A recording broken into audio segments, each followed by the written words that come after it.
नमस्कार बच्चों, आपका फिर से एक बार स्वागत है। आज हम 8वीं कक्षा के अंतर्गत ध्वनि कविता का अध्ययन करने वाले हैं और जिसके कवि हैं सूर्यकांत त्रिपाठी निराला। त्रिपाठी जी का जन्म हुआ है 11/2/1896 और तथा इनकी मृत्यु हुई है 15/10/1961 में। ये उनके जन्मतिथि और उनका देहांत कब हुआ है इसके बारे में हमें यहाँ पे जानकारी मिल चुकी है। अब देखते हैं इनकी प्रमुख रचनाएं क्या है। इनकी प्रमुख रचनाएं परिमल, अनामिका, अपरा, नए पत्ते, तुलसीदास, चोटी की पकड़, पतन व पल्लव इत्यादि। इनकी रचनाएं निराला रचनावली नाम से 8 खंडों में प्रकाशित है। यहाँ पे ध्यान देने योग्य ये बात है कि इनकी जितनी भी रचनाएं हुई हैं वह निराला रचनावली नाम से 8 खंडों में प्रकाशित हुई है। ये ध्यान देने योग्य बात यहाँ पर हमें है। और आगे देखते हैं इनके बारे में संक्षिप्त जानकारी और देखते हैं। यहाँ पे निराला जी की साहित्य के अलावा दर्शन शास्त्र व संगीत में भी रुचि थी। अपने निराले या अनोखे व्यक्तित्व के कारण ये हिंदी साहित्य जगत में निराला उपनाम से प्रसिद्ध हुए हैं। तो यहाँ पे ध्यान देने योग्य बात ये भी है कि यहाँ पे उनका नाम तो सूर्यकांत त्रिपाठी था, लेकिन यहाँ पे उनके व्यक्तित्व के कारण इनको साहित्य जगत में निराला उपनाम से जाना गया या फिर इस नाम से भी उनको प्रसिद्धि मिली है। कविता का सार देखते हैं कि क्या है कविता के अंदर। इस सार के अंदर ध्वनि पाठ सूर्यकांत त्रिपाठी निराला द्वारा लिखा गया है, जिसमें कवि ने मानव को अपने जीवन में कभी निराश नहीं होने की प्रेरणा दी है। वे मानव जाति को कठिनाइयों में भी आगे बढ़ते रहने को कह रहे हैं। वे इस कविता द्वारा मानव में जोश का संचार करने का प्रयास कर रहे हैं। कहने का मतलब ये है कि निराला जी हमें कह रहे हैं कि अपने जीवन में यानी कि मानव जीवन में कभी निराश नहीं होना चाहिए, हमेशा आगे बढ़ते रहना चाहिए और इसी की प्रेरणा इस कविता के माध्यम से वो दे रहे हैं। मानव जाति को कठिनाइयों में भी आगे बढ़ते रहना चाहिए। हमारे ऊपर कितनी भी समस्या अगर आती हो तो उस समस्या को दरकिनार कर करके उसको पीछे छोड़ दे करके हमें आगे की ओर जीवन में बढ़ते रहना चाहिए। यही सीख इस कविता के माध्यम से हमें मिलती है और अपने जीवन में एक नया संचार, एक नई उमंग हमेशा लाते रहने का प्रयास करते रहना चाहिए। इसी से हमारा जीवन धन्य बन सकता है, श्रेष्ठ बन सकता है। अन्यथा अगर हम अपने जीवन में निराशा को अगर पनपने देंगे तो वह निराशा धीरे धीरे कर करके मनुष्य को खाती रहेगी और वह निराशा एक दिन इतनी ज़्यादा बढ़ जाएगी कि मनुष्य कभी कभी अपने आप को ख़त्म करने की भी सोच लेगा। क्योंकि निराशा एक इतनी खतरनाक बीमारी है कि जिसके द्वारा हम अपने बारे में न सोचते हुए कुछ भी कर बैठते हैं। यही इस कविता के माध्यम से हमको देखने को मिलता है कि किस तरह से अपने जीवन को हमेशा एक फूल के तरह खिलता हुआ या खिला हुआ रखना चाहिए। यह हमारे जीवन का सबसे बड़ा ध्येय है, यही हमारा सबसे बड़ा जीवन है। इस जीवन को हमें व्यर्थ ही नहीं जाने देना चाहिए, जो कि जीवन हमें हर बार नहीं बल्कि एक ही बार मिलता है। तो आइए देखते हैं कविता के अंदर क्या क्या कहा गया है।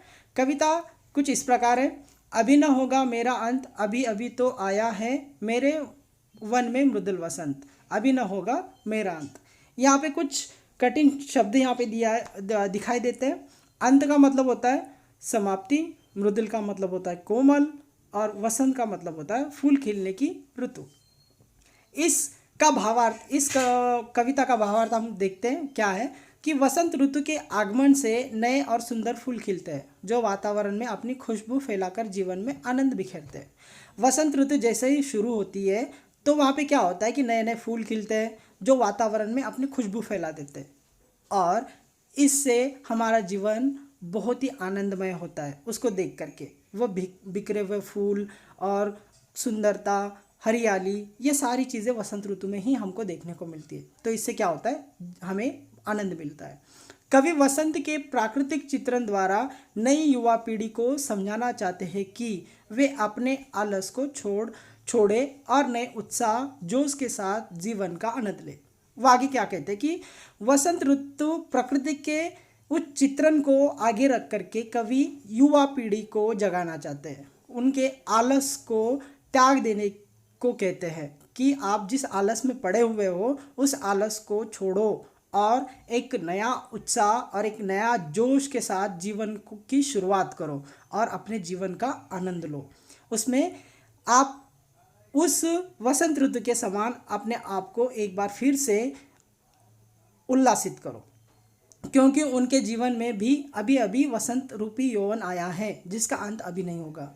वह कह रहे हैं कि मेरे जीवन में भी वसंत रूपी यौवन आया है, यानी कि जिस तरह से वसंत खिला खिला हुआ है उसी तरह से मेरे अंदर भी ये यौवन, यानी कि यौवन का मतलब होता है यंग एज, वो अभी मेरे जीवन में आया है और इसका अंत अभी नहीं होने वाला है। इसलिए कवि अंत में कहते हैं कि उनके जीवन रूपी वन में जो नया वसंत आया है उसका अंत अभी नहीं होगा। इसलिए कवि यहाँ पे कह रहे हैं कि जो मेरे जीवन रूपी वन में, यानी कि मेरे जीवन में जो नया वसंत आया है उसका अंत अभी ही नहीं होने वाला है।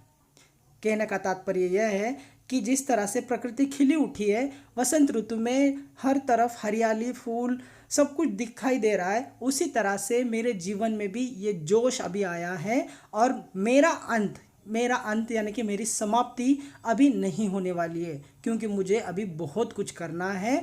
इस वसंत ऋतु को देख करके मैं अपने जीवन को और जीना चाहता हूँ। उसी तरह से युवा पीढ़ी भी इस वसंत ऋतु, इन फूलों, खिले हुए फूलों के माध्यम से वह अपने जीवन को और ज़्यादा अच्छा बना सकते। उस आलस को त्याग दे करके, उस आलस से उठ करके कुछ नया करने की, अपने जीवन में एक उत्साह भरने की कोशिश कर सकते हैं। यह सीख हमको इस कविता के अंदर से, इस भावार्थ से मिलती है, इस कविता के अंदर से मिलती है। तो यही यहाँ पे निराला जी बताना चाह रहे हैं कि हमारे जीवन को कदापि आलस में नहीं त्याग देना चाहिए। अगर आलस में त्याग देंगे तो हम अपने जीवन का जो ध्येय है, जो हम करना चाहते हैं, वो कभी नहीं कर पाएंगे और वह हमसे कभी नहीं हो पाएगा।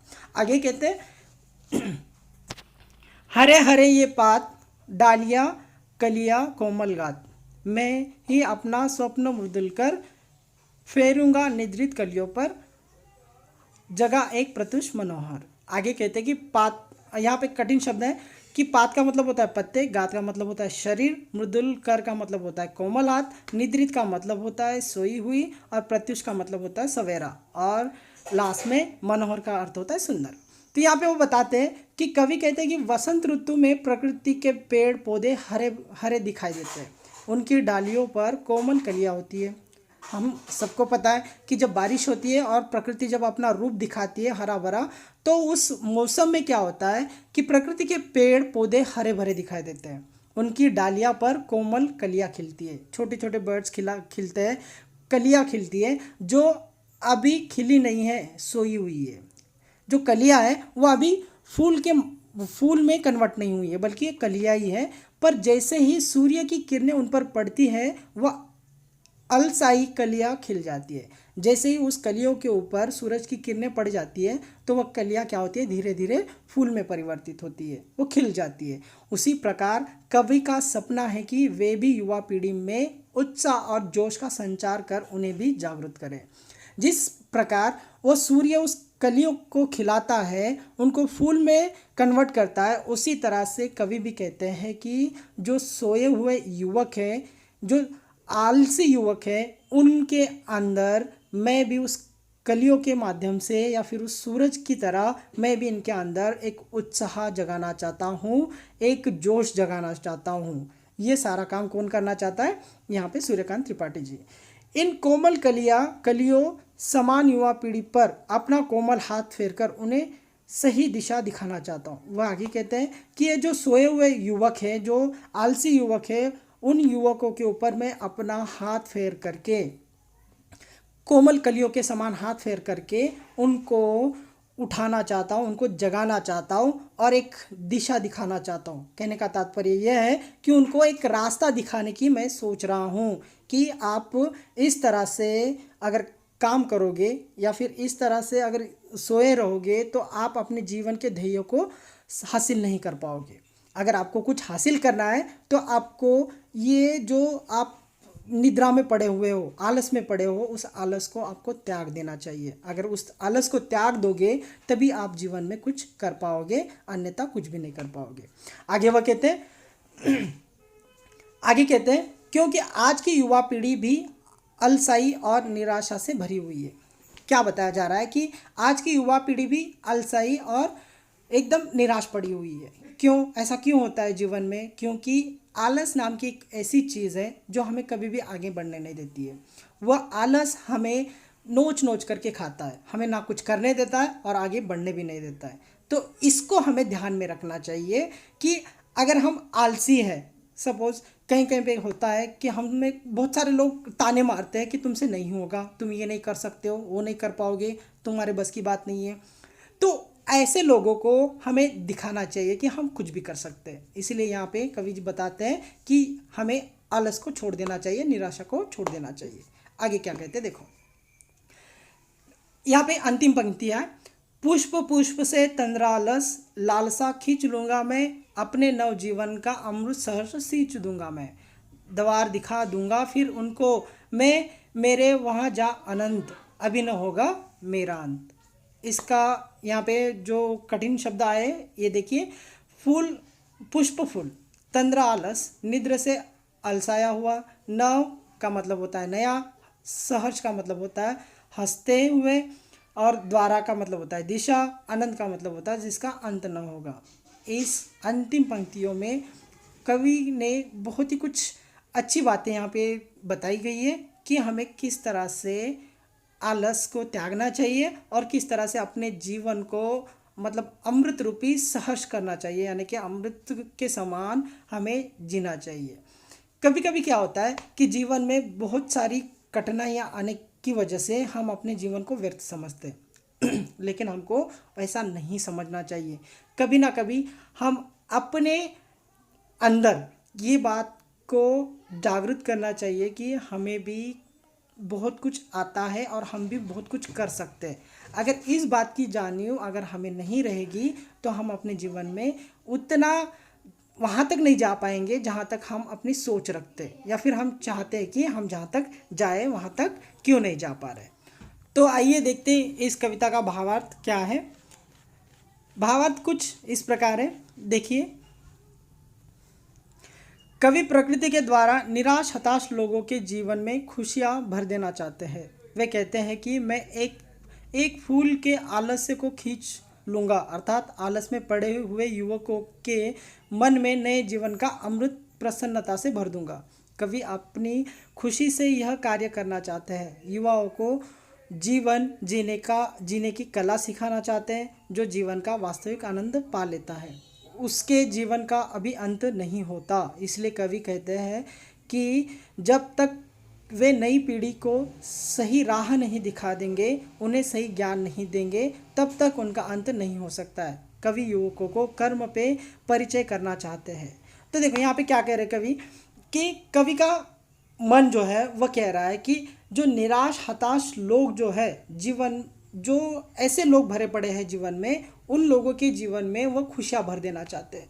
जो हताश है, जो कुछ उनके मतलब वो कुछ करना नहीं चाहते या फिर उनके द्वारा कुछ होता नहीं है, जो हताश है, जीवन से हार चुके हैं, ऐसे लोगों को वह जीना सिखाना चाहते हैं या फिर उनके जीवन में खुशियाँ भर देना चाहते हैं। वे कहते हैं कि मैं एक एक फूल के आलस्य को खींच लूँगा।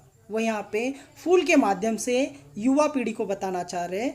वो बताते हैं कि एक एक फूल के आलस को, यहाँ पे फूल को माध्यम रख करके युवा पीढ़ी को बताया गया कि एक एक युवा के अंदर का जो आलस है उसको मैं खींच लूँगा, अर्थात आलस में पड़े हुए युवकों के मन में नए जीवन का अमृत प्रसन्नता से भर दूंगा। वह कहते हैं कि जो युवक आलस्य में पड़े हुए हैं उनके जीवन में मैं अमृत प्रसन्नता से भर दूंगा, उनके जीवन में कुछ ऐसी खुशियाँ लाऊंगा या फिर उनको इतना प्रेरित करूंगा कि वह उस आलस्य को बिल्कुल त्याग देंगे। कवि आगे कहते हैं कि अपनी खुशी से यह कार्य करना चाहता हूँ। वो कहते हैं कि मैं अपनी खुशी से युवा पीढ़ी को जगाने का कार्य करना चाहता हूँ और युवाओं को जीवन जीने की कला सिखाना चाहता हूँ। वो आगे कहते हैं कि युवाओं जो जीवन के रास्ते को भटक चुके हैं, उस रास्ते पर नहीं आ रहे, उस रास्ते पर लोगों को, युवकों को चलने की राह दिखाऊंगा और उनको जीना सिखाऊंगा। वो आगे कहते हैं जो जीवन का वास्तविक आनंद पा लेता है उसके जीवन का अभी अंत नहीं होता। वो कहते हैं कि जीवन का वास्तविक आनंद जो पाता है, जो वास्तविक में जीवन का जो आनंद होता है, जो युवक या फिर जो भी कोई इंसान उस आनंद को पा लेता है तो उसका अंत कभी नहीं हो सकता है, ना ही उसके जीवन का अंत नहीं हो सकता है।